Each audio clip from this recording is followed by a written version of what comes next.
अब देखिए, ईरान में एनर्जी इंफ्रास्ट्रक्चर पर हमले की खबरें सामने आ रही हैं। अमेरिका इजराइल के ज्वाइंट हमले की खबर है।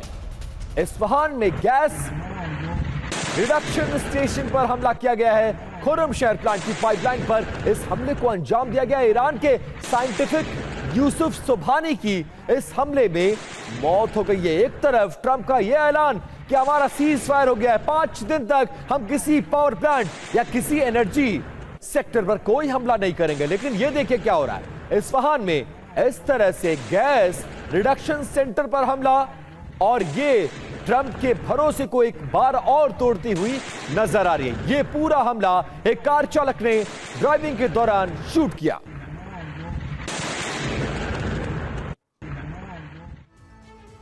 अब देखिए खबर यह कि इराक के अनबार प्रांत में अमेरिका ने अटैक किया है। ईरान समर्थित पीएमएफ मुख्यालय पर हमले को अंजाम दिया गया है। कमांडर और एक खुफिया अधिकारी की मौके पर मौत हो गई है। हमले में कई लोगों के घायल होने की खबर भी सामने आ रही है।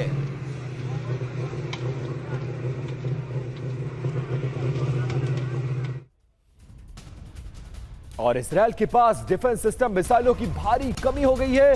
खबर यह है कि ईरानी हमलों के बीच रक्षा भंडार तेजी से घटने की खबर है। अब कम ऊंचाई पर मिसाइल रोकने की रणनीति के तहत काम कर रहा है। लगातार इजराइल और अमेरिका ईरान पर दोहरा अटैक कर रहे हैं और 25वें दिन भी इस युद्ध में ईरान बना हुआ। और खबर यह कि मिसाइलों की कमी पड़ती नजर आ रही है।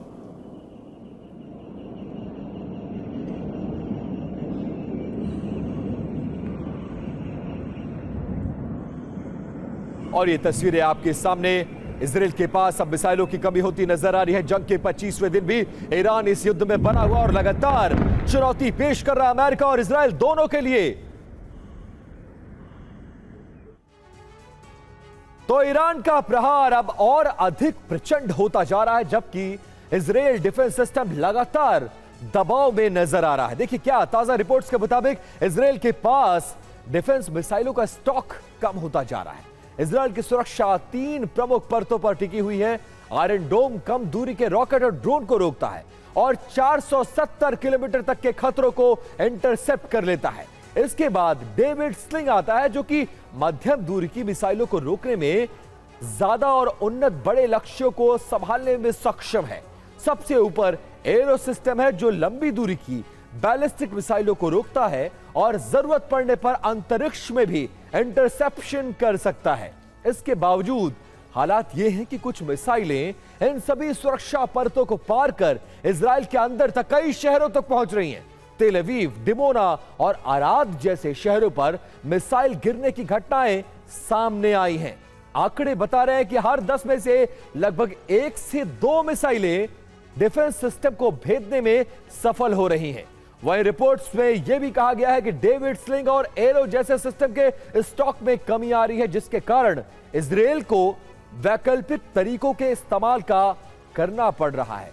डिफेंस सिस्टम के कमजोर पड़ने के पीछे मुख्य कारण सैचुरेशन अटैक और क्लस्टर वॉरहेड माने जा रहे हैं।